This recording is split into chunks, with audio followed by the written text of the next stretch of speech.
Hey diamond painting friends, Jessica here with Tiny Worlds of Wonder, stopping in today to share a low-cost framing option for your finished diamond paintings. Now, we're always looking for framing options for diamond paintings because, as so many of you know, diamond paintings are measured in centimeters. Standard frame sizes here in the US are measured in inches, and the two never shall meet. Today, I'm stopping in with a method that I have tried before. I was framing this up for a gift and I thought maybe I'll just show my viewers what I'm doing and how I'm doing this. That way, if you want a really sleek and clean, low-cost framing option, this might be for you. So here's what you're gonna need. Your finished diamond painting. I have Decorative Horse by Nickel Paint. You can see all the details in the cards up top. You're also going to need a sheet of foam core. This I just got in my local Michael's store. You're going to need some photo mount, photo safe adhesive, clear permanent bond. I have already used this photo mount to attach my diamond painting to my foam core. I just took this outside, sprayed a thick coat according to manufacturer's directions on my foam core and also on the back of my diamond painting. Let dry 2 to 3 minutes, then seal the two together. I just used my rolling pin to make sure there were no bubbles and that was really solidly attached. You're also going to need a large ruler and a box cutter. This is not a project for children. You're going to need a piece of clear plexiglass cut to the size of your diamond painting.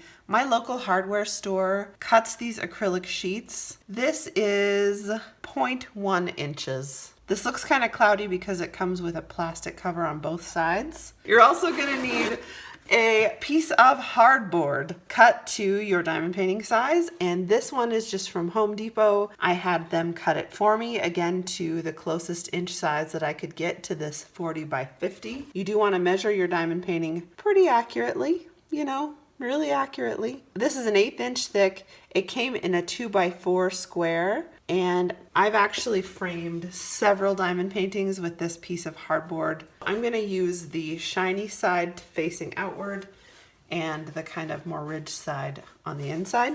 Then you're going to need some Swiss clips and other supplies. So we're going to be doing a clip frame today. These are called Swiss clips. And I got these from a store online called UK Picture Framing Supplies, I believe. I'll put a link in the description. I got these from the UK because I wanted them to be thick enough to hold my 1/8 inch plexiglass, my foam core, and my hardboard all in a sandwich. And a lot of them that I could find like on Amazon were just not thick enough. I'm gonna be using about 8 of these.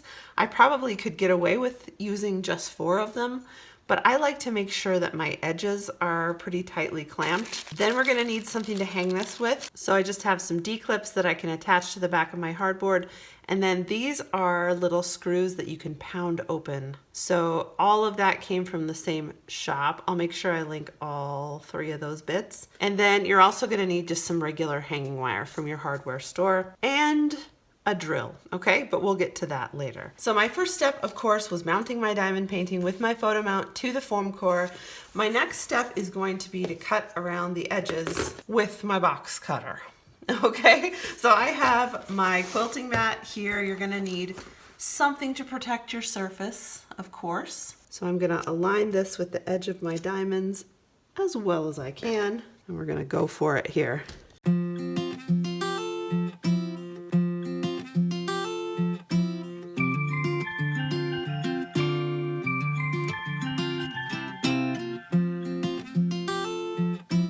Okay guys, so hopefully when you're done, you'll end up with something like this.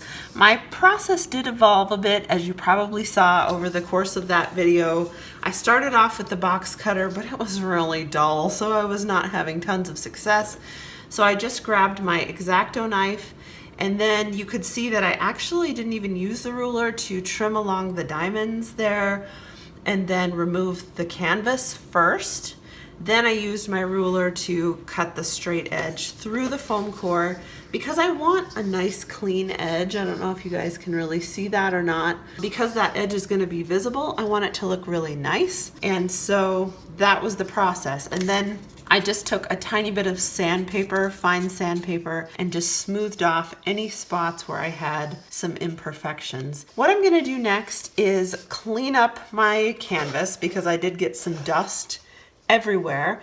Then I'm going to take a little bit of water-soluble glue like Aleene's tacky glue, and I'm just going to run a line of that along the edge of my canvas so that I don't get any fraying, and to kind of tack down some little bits of fuzz where I sanded some edges here. And then we'll proceed to our next step.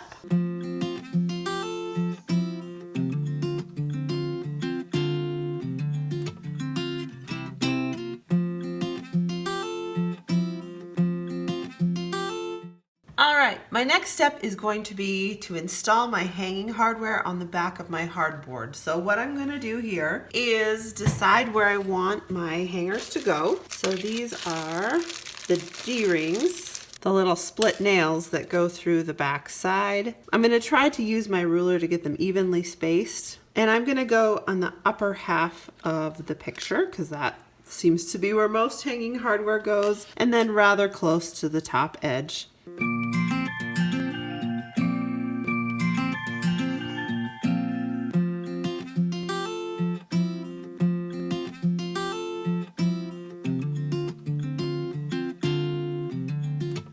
Before I run out to the garage and drill my other holes, I also want to decide where I'm going to drill some holes in my hardboard for these little tails on my Swiss clips to pop into. I think I'm going to go about 4 inches from each corner, just so I have a nice tight hold. The only thing that's going to show on the front of the frame is this tiny little bit of silver, so I don't have to worry too much about it being visible, but I do want to make sure that I have my tails in the right places and the right distance from the edge of my board. So I'm going to measure 4 inches, and then I'm going to measure the width of my clip and drill my hole there.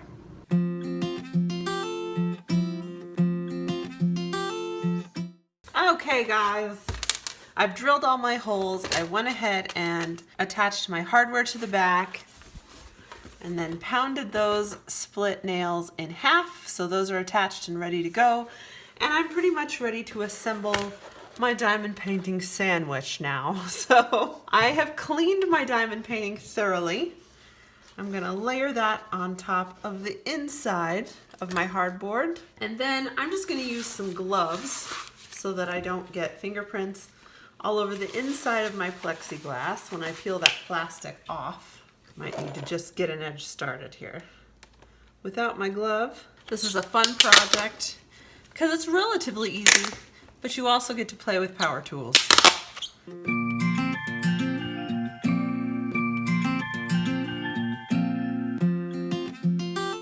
That is some serious plastic on the back of that baby. All right, I'm gonna layer this up. Just give my diamond painting one more quick look over. Make sure I don't have any gook or hair in between my diamonds and it looks pretty good. And then I'm gonna go ahead and take my acrylic or the plastic off the front side so that I can start installing the clips.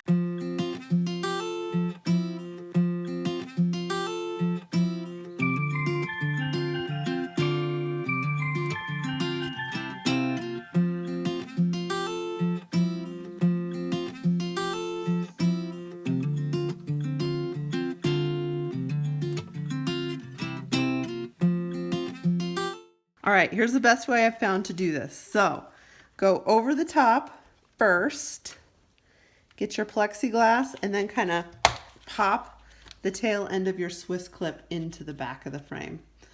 Okay guys, so there we have it.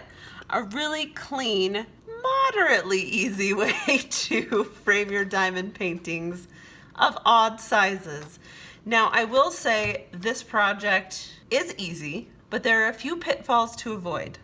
Number one, make sure you have an extremely sharp box blade when you try this. When you are drilling your holes in the back for your clips to pop into. Make sure you drill them fairly large so that you have a little bit of wiggle room. I actually drilled these a little too far from the edge because I forgot that when you account for the width of what you're sandwiching together, it's going to pull the clip a little closer to the edge.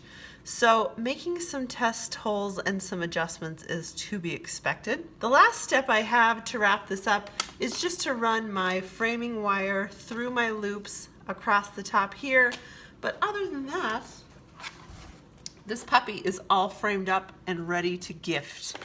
I hope you guys have really enjoyed seeing this low cost and relatively simple way of framing your diamond painting kits. I will definitely be doing this again. I have lots of clips left over.